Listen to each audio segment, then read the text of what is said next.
Welcome, everyone. This is the Abundant Investor Podcast, and we are Beth and Christine, your hosts. We are here to show you how you can live your rich life right now with the power of an abundance mindset and tools the wealthy have used for years that are accessible to the rest of us.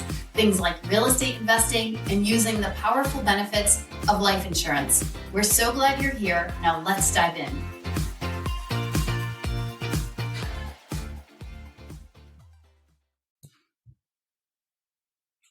Hello, everybody, and welcome back to the Abundant Investor Podcast. I'm your host, Beth Rooney. I'm here with Christine Fiske, my co-host, and we have an awesome podcast in store for you today. We are going to talk about living your life and managing your life like a CEO. And we're going to take you through all the various parts of roles that a CEO plays and how you get to really apply that to your life, whether you're a stay-at-home mom, or you have a corporate job, or you're an independent contractor. You can really take this mindset and apply it to anything you do. And we're going to give you examples throughout the show on how you can do that. And stay tuned to the end because we have lots of ways that you can get involved with the Abundant Investor. This is such a great episode, Beth, because it applies to, as you said, so many different people and so many different roles. And I think by owning this mindset and harnessing it, we can really take our lives from more passive and average to one where we are the creators and we're building for our families, for ourselves, and for the future in a way that is really like a boss. We have a vision that we can set, and then we can turn our dreams into reality. So I think everybody wants that. Whether or not we believe it's possible is something else. And then having the tools to do it, that is really what we want to empower you with today, is the elements of this mindset so that you can see them as tools and ways that you can embrace anything that you're doing. And we'll, of course, tie it back to some of the things that we do most here, real estate investing, thinking about how to fund that, thinking about how to grow wealth through real estate. I love it. I love it. And, it's so great because this is a great time of year to have this conversation, because I think the number one role of a CEO is to set a strategic vision for their organization. And again, your organization could be your family. It could be the department that you're running and whatever job you're in. It could be all of your clients, but setting a strategic vision is so important. Agree. I'll speak for myself for just a moment here. Changing this mindset for me really changed the way that I looked at my business from a business perspective, and really even just shifting my mindset, I could see the correlation with the types of clients that I brought in, with my revenue growing, with the way that I worked, and really owning it and feeling like I could manage my time better, feeling more empowered to hire employees. So it really changed the game of not only how business ran, but also how the rest of my life was running, right? And I think this is how, since we created the Abundant Investor, this is the mindset that we've embodied.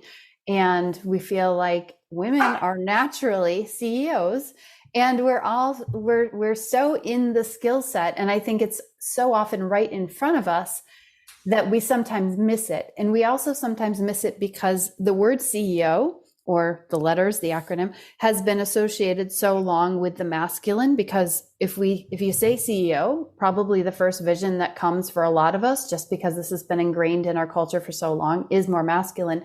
However, we want you to really flip the script and think about all the things that you do to run your life today and how it's so multifaceted and there's so many components and you're actually doing so many things. You are the CEO. And when you embody that even more and you really take ownership of it, it can change your life. Absolutely. Absolutely. Actually, I think women are natural CEOs. We're just naturally good at shifting gears and seeing the big picture and taking temperature checks of all the people around us and, steering the ship in the right direction. And it's a natural skill set for women. And, we can decide that we're upset and angry about the fact that there are so few CEOs in corporate America, or we can take control of what we can control right now in our own little world and be the best CEO of our world that we can possibly be. Right. I love it. Yeah. I love it. And we can build businesses that way. And maybe we don't want to build a business. Maybe we want to be home and we want to have some real estate. We can still approach it like a CEO, because in fact, that's what we're really doing, is we're running an organization. When you think about it, it's that's what a CEO is. So let's change that paradigm for ourselves, for our daughters, for the future, because we have the ability to really hone so many of these natural skills to bring the best out in others and ourselves with the vision. Exactly. I love it. I love it. So, a few episodes ago, we talked about creating a vision for yourself for 2024. And I invite our listeners to think back around, did they do that work? If they haven't, maybe it's a good episode to go back and listen to again. And if you had, this is a natural progression on that episode to really start saying, okay, I've spent some time really thinking about my vision and what my strategic vision is for myself, what I want 2024 to look like, what I want to choose that feels really good. And now let's start talking about the execution of that, again, like a CEO. A big part of that is another big part of what a CEO does is build a leadership team around them.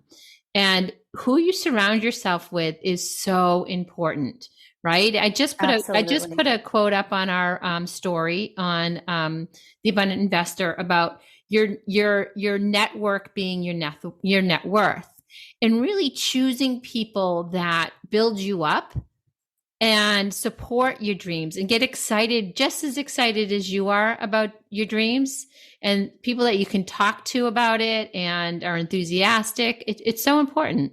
Absolutely.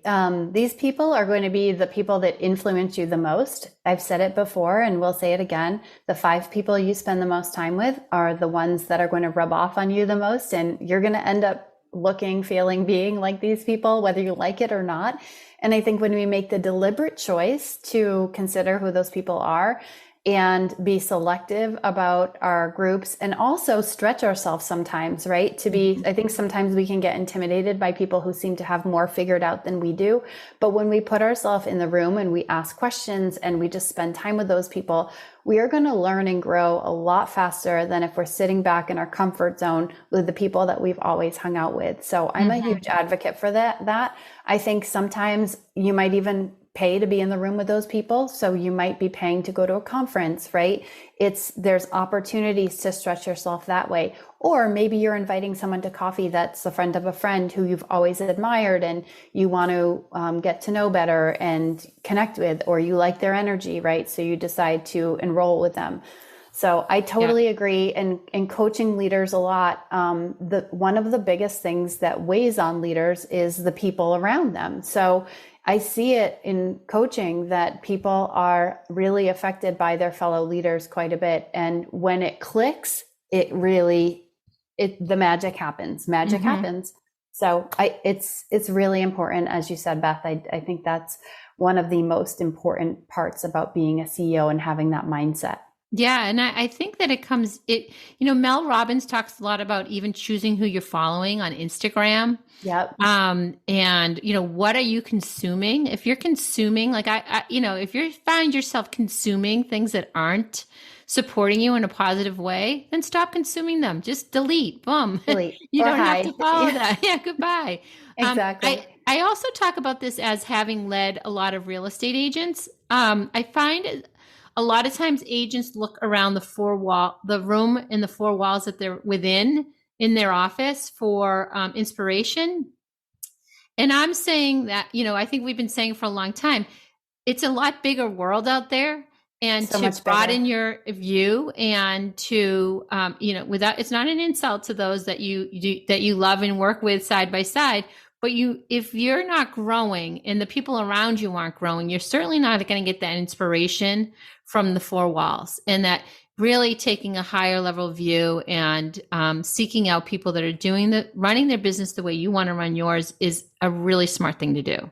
100%, because it's out there. If you can believe it, like it's out there for you. And there's so many people in this world, and we get myopic sometimes, and we forget that Yes. the world is so much bigger than what we're seeing right in front of us. And so I also would want to make a plug for getting out there, because I think ever since the pandemic, it's just been easier to stay home. We got into some routines and patterns and habits around that don't always serve us. I'm not going to say that sometimes it does serve us, but sometimes it just takes a little extra effort to get yourself out the door, to go to that event. Last night I went to a reunion with old coworkers. It was really invigorating for me. And I didn't know, and you never know exactly, but if you go into these opportunities to meet with other people and see other people with an open mind and an open heart, I think you're more likely to connect and be inspired and make connections. And that's where the magic happens. I think the more touches you're having with other people, the more opportunities that are going to come about. And if you're a real estate agent, you know that naturally. I think you know that networking, any business owner, it's really important. And even if you're thinking about doing something new, for the inspiration, at the very least, get out there and talk to different people and make decisions about who's filling your cup and who's energizing you. So good. Yeah. It makes a ton of sense. It makes a ton of sense. And as a CEO, you also get to choose what you work on, right? And some of us have things we love to do, and some of us have things that we hate to do. As simple as something like food shopping. It's so easy to delegate food shopping, right? Absolutely. I'm one of those weird people that for some reason I like to do it. I don't know. It's like calming to me, but you get to delegate that if you don't like it. And when I had little kids, I hated it because, you're putting them in the car, you're taking them out, they're touching everything, Where was Amazon delivery and exactly. all those services? Exactly. I used coupons then all the time. I loved it. So, delegating and building a team, a staff really around you, around where do you want to be spending your time? Christine, you're really good at this in our business around saying, you know what? We can hire somebody to do that so easily. There's tools like Upwork and oh my gosh, TaskRabbit, and all types of ways that you can get support. This has been a game changer. And I think it's, for a lot of women, myself included, sometimes we have the inclination to want to control things. And so it can be hard to delegate. However, you cannot grow your vision and grow into your vision the next iterations by continuing to do everything yourself. And some of these tasks, like grocery shopping, to me has become, I used to like it. It's become a drain. So if you're doing tasks that drain your energy, it's also impacting the tasks that energize you, because you don't have as much energy going into them and you may not have the excitement. So I think, you can start small. For some people, I can see them saying, well, gosh, that's great, but I'm not making a lot of money in my business right now. Or when I hit 6 figures, I'll do it. Right. And I would say, think about what your hourly rate is. Think about what your value is that you're bringing to the table. And if you're listening to this podcast, you are breathing and wonderful, and you are bringing value. And there are people that will do the things that you don't love to do so that you can free yourself up to do the things that you like to do. And I think that's a really big CEO mindset shift. It's so interesting because so much of this does relate to coaching I do with executives. And one of the big shifts for people moving into a CEO role or into a bigger role is letting go of the things that they used to do. And there might even be like a little bit of a mourning with that, or the sense of really having to trust others and then reconfiguring the way that you spend your time so that you're spending it on strategy and making sure you're aligning with the vision and having the conversations with other leaders to make big decisions. So this is it's a really important one. And I think that I think we can all stretch ourselves a little bit to do that more. Yeah, exactly. And, I just want to give a little shout out to Gogo Bethke, who's an incredible leader who really runs her business like a CEO.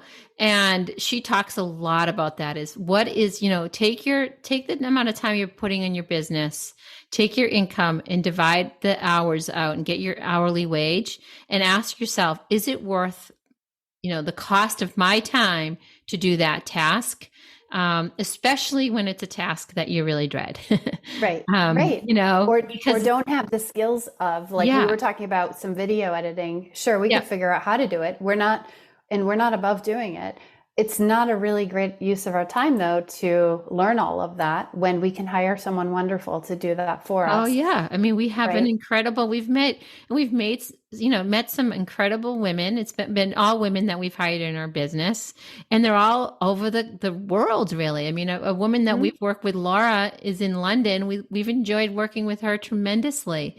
And she's got a skill set that we don't have. Yes, and we it's love so you, Laura. easy. Yeah, exactly. So it just makes a ton of sense. It makes a ton of sense. Yeah. Yeah. So the next thing I think that's really important for a CEO to be thinking about is managing their finances. Mm-hmm. This is something that sometimes we talk about the shift from the independent contractor mindset to the CEO mindset. Mm-hmm. And I think as an independent contractor, what I've seen a lot of people do, especially women, is really kind of working paycheck to paycheck, except you don't even know when that next paycheck is coming. Mm-hmm. So having a system, a tracker, even if it's something basic that you create yourself, to look at your finances regularly and to have some plans in place so that you are setting aside money for taxes, setting aside money for expenses that could come up, right? In real estate investing, this is a big one. Having that fund so that when something breaks, you're not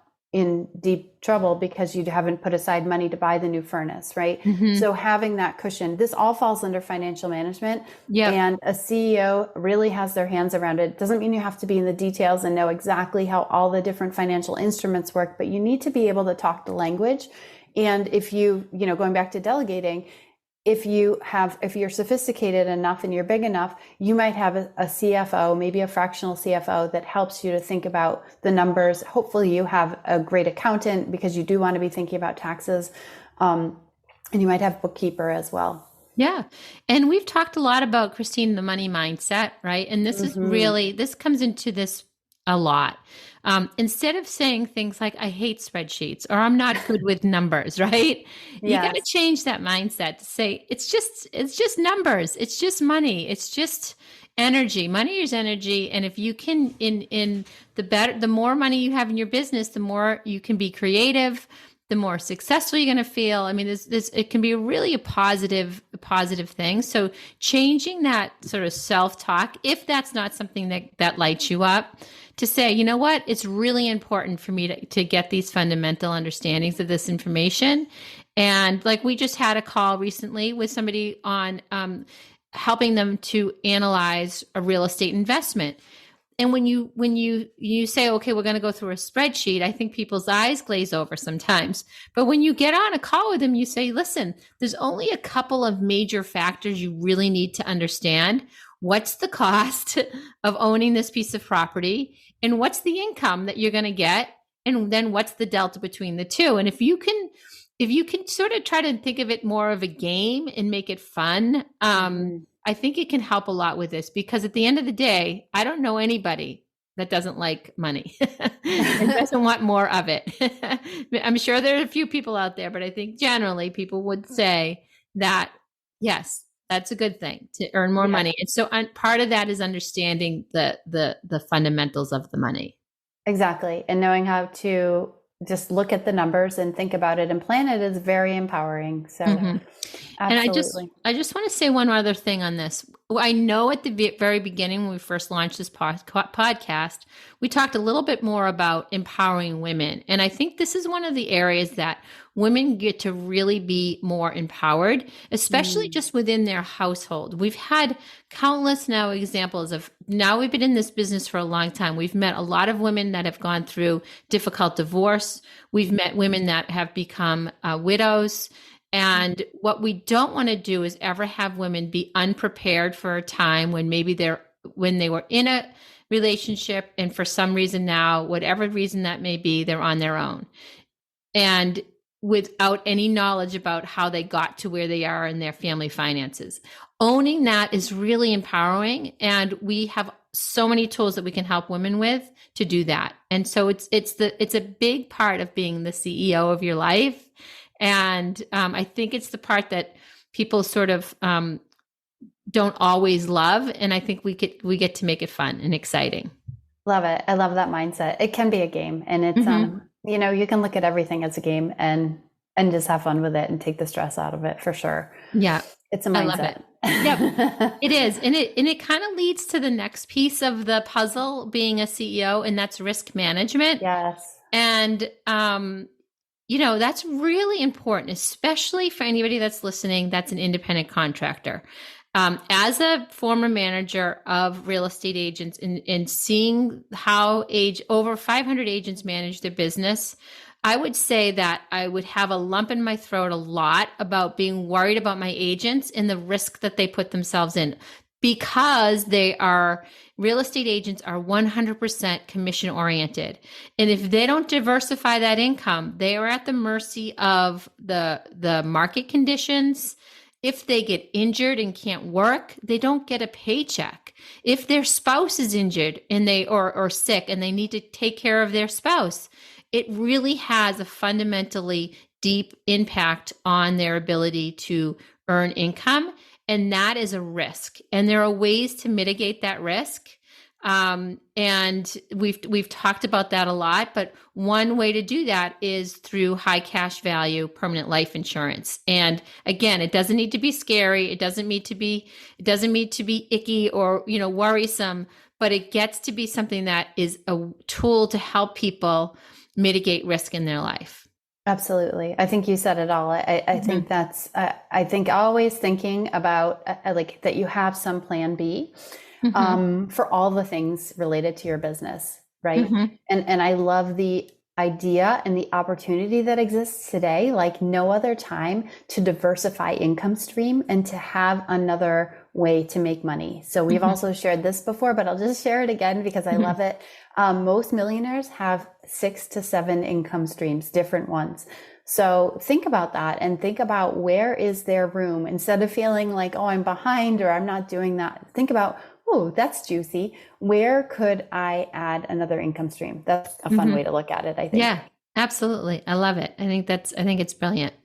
Yeah. So moving on, the next tenet in thinking like a CEO that we think about is professional development. Are you thinking about always increasing your skill set? Are you thinking about how are you leading? Are there things that you can learn? There's always more to learn. And I think for a lot of us, the more we learn, the more we realize there is to learn. And so how are you taking care of yourself in that regard? How are you developing yourself? Are you going to seminars? Are you investing in personal development? Are you making investments in your skill sets? So I think there's an array of areas here. You can kind of pick the ones that feel most exciting and most relevant to your business. Maybe it's strategic thinking, maybe it's negotiation. I know I've been curious about a lot of these topics and dug into them and dug into a lot of things on the personal development front. And it just really broadens the way that I think about things and the way that I know myself, and I know myself as a CEO. So then you know what you're good at. It just helps you to refine what you're good at, and you can outsource the rest. So this is an area you can't outsource. I love it. I love it. And this goes back to who you surround yourself with. Think about the people that you're around, and who's that woman that always says, "Oh, you got to listen to this podcast. It's so good. I got so much out of it." Or I just read this book that I loved. I look at, I know this is an audio podcast, but we're filming this on video. And if you see behind Christine and I, we both have this huge bookshelf full of books, and they're not like, they're not, I can tell you right now, they're not like novels. They're not like love mysteries or anything like that. They are really great books about, and I've become a huge fan of audiobooks. Obviously we love podcasts. Here we are on this, but those are all great ways. If you can spend a little bit of time every day investing in yourself by learning something new, a new skill set, a new mindset, a new way of looking at something, it's really life-changing. And we have a list of books that we love that we can make available to you. There are some books that I think should be required reading for every high school and college student. Number one is Rich Dad, Poor Dad. But I think that there's others on our list. So we'll share that list with you. And some of them are really fun. Our good friend Amy Elkman just sent us and reminded us of a great book by Jen Sincero called You're a Badass at Making Money. And that's a book that I've read, I've listened to, I just picked up again to read. I mean, some of these books are just really, really tremendous in helping you with not only the mindset, but the tactical steps you can take. So professional development is something that is really a key here to being a great CEO. Absolutely. Love it. And so is building relationships. Mm-hmm. So this kind of tags back to that a bit, but also tags back to who you surround yourself with. Listen, just like friendships, and I think most women know this, friendships take effort. And your marriage, if you're married or you've been married or been in a serious relationship, it takes work, right? And so does building relationships as a CEO. It means it doesn't have to be hard and it doesn't have to be uncomfortable. It's getting out there and connecting with people, offering value to people, being there for them. Everyone at the end of the day really just wants to be heard and seen. So can you be there for people and really understand what their needs are? And then like when you're there for people, I think the business opportunities just appear. I think they start coming in. I think it all comes back. What we put out into the world comes back to us. So it's such an important pillar for me, and not one that I'm always good at, but when I'm thinking about it, I love to do it as well. I love to send a text to someone and just tell them that I'm thinking of them. Last night I mentioned going to a reunion, and thinking and asking people what they're up to, and looking also for like the alignment, because if you go in with the mindset of supporting other people and you're clear on what your mission is, you're going to find those opportunities to collaborate and connect with people a lot more clearly than if you didn't. And so becoming part of networks and signing up for group coaching or for networking groups or lunch and learns, like all of these things where it feels aligned and is worth your time. It's amazing. So and important. I mean, it's always all about the people. It's always all about the people. It's true. And, I think about even as, going into, being a real estate agent, and you're going into people's homes and they're putting, you have to remember that they have to be vulnerable a little bit. You're walking into their home before they've prepared it, right? You're telling them like, okay, Mr. and Mrs. Seller, the things that you've been collecting all these years are beautiful, but they need to be put away because not everybody's going to, see it. Everyone wants all the Disney figurines in their future. Yeah, exactly. So, having a skill set to be empathetic to people and to really understand their needs and what's important to them is so, so critical. And I think of any good CEO has really great listening skills. They ask really great questions. They care a lot. This year, my son Chris graduated from Babson, and the speaker for Babson was amazing, and he talked about leading with love, and it was like not what I expected from a business school graduation, and it was an amazing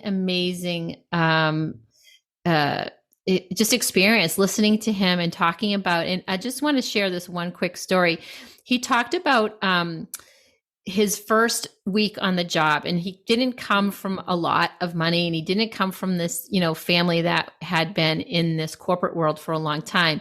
And the first, one of the first weeks on the job, he wore a sports coat over his dress shirt, and he didn't take his sports coat off all day, and he kind of sweat through his dress shirt.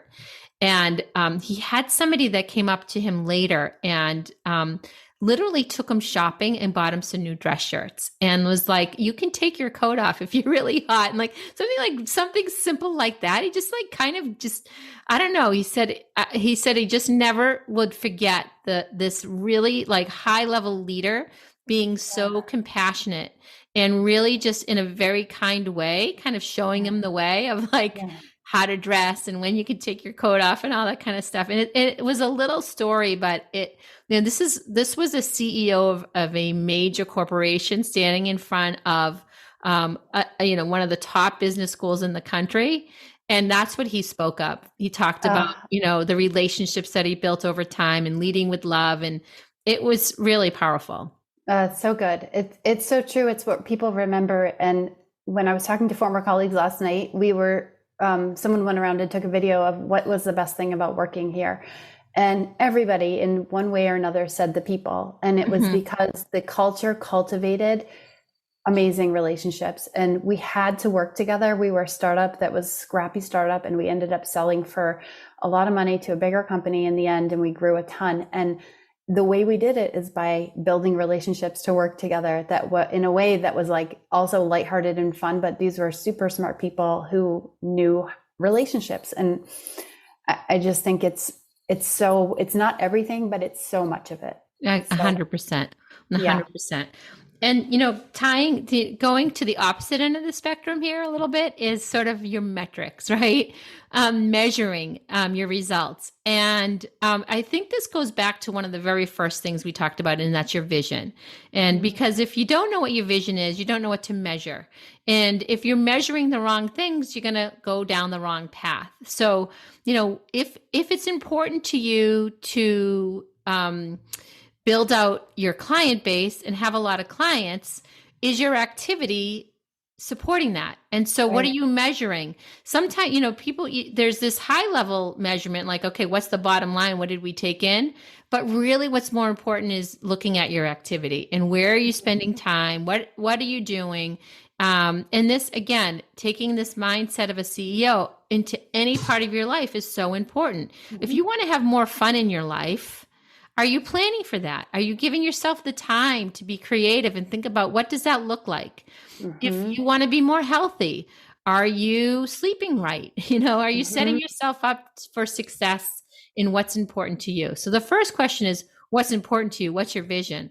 But then you have to say, am I measuring it? Am I giving myself the space to make sure I'm executing on that? Exactly. I think the example that comes up for me, Beth, is when we're talking to people investing in real estate, one of the big questions is, are you looking for appreciation or are you looking for cash flow? Most people will ask that question.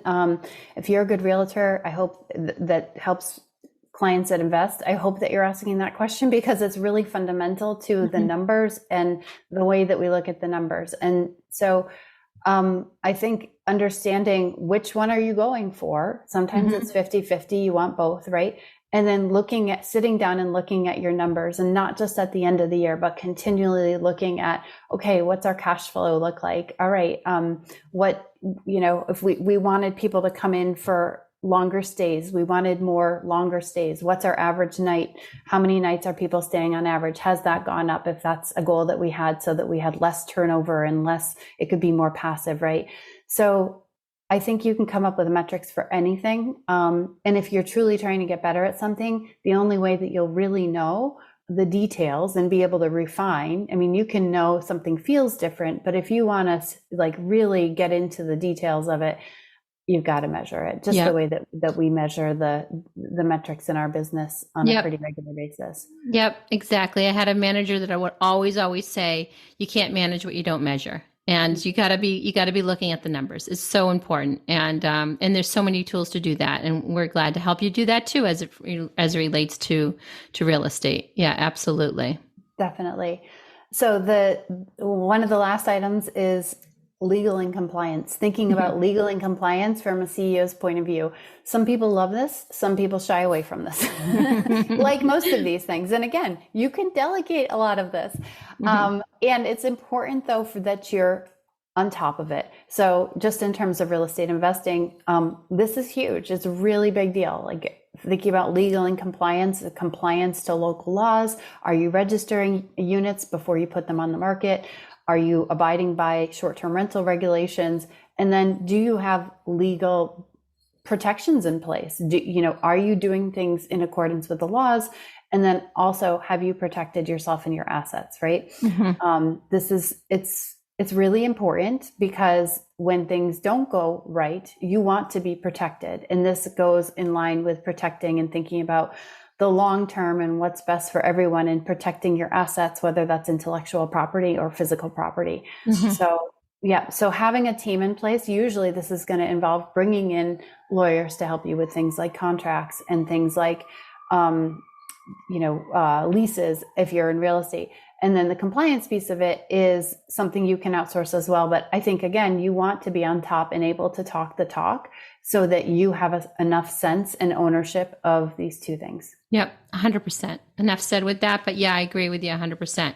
So there are going to be lots of ways for us to help you become the CEO of your own little world, or your own big world. And a few of those things that are coming up right away are, first of all, for real estate agents. On Monday evenings, I already had one, but it's not too late for you to jump in. On Monday evenings at 8 p.m. for the next 3 Mondays now, after this podcast launches, I am hosting a course and helping agents run their business like a CEO. So we'll put a link in the show notes. And if you want to jump in, this will be the one and only time I'm offering this for free. And it's only free for the people that are joining live. I'm not sharing the recordings for free. We will have a program in the future that you can purchase. But if you want to get it for free, jump in now. And I sat in on last week's, and as a new agent myself, newly endorsed licensed carrying agent, I will say that the training was excellent. And I think that this week is going to be really amazing because you're going to get into how do you prospect, right? Mm-hmm. Yep. And so someone who joins now can get the recording from last week and hop on and jump into this week. However, that's not going to last. So Beth is a master. She's been at this for a long time, and people continue to come back and seek her advice. So I would jump on that if it's of interest. Awesome. Yeah. And then we have a couple other things coming up. Super exciting time for us. We're really hit the ground running this year. We have an investor coffee coming up on the 25th of January. So you can find on Instagram and our link tree, all of these things are there. You can also hit us up by sending us a note at info@theabundantinvestor.com. This is open to anyone interested in investing in real estate, anyone who's already an investor. This time around, we're going to share, it's our first time going virtual, first of all. So that's fun. We're going to have probably a bigger audience from a wider range of geographies. And we're going to share a case study on the latest midterm rental that I've been working on out of state. It's my first out of state. It's my first midterm rental. So I'll share with you. We've just completed and started to rent that out. So I can't wait to share more about that with you. And then we have another event coming up on the 30th, Beth, right? Mm-hmm. It's Real Estate Investing 101. It's a free masterclass for anyone that wants to learn more about real estate investing. This is going to be more of the nuts and bolts, whereas the 25th will be more of a networking and collective get together of folks with some small group gatherings. We're going to put people in small groups for some meet and greet. The 30th, though, will be a true overview of real estate investing. And I think that when we've run that before, it's been very popular. So we're excited to offer that again on the 30th. And all of this information will be in the show notes. Thank you all so much.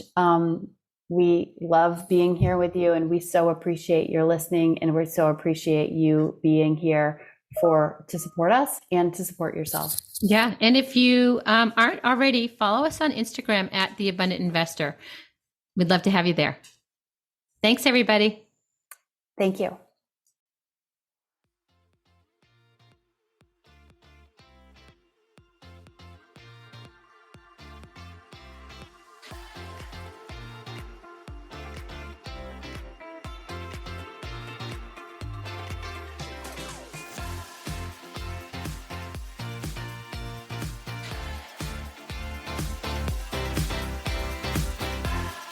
We hope you've enjoyed this episode of the Abundant Investor Podcast and learned something new.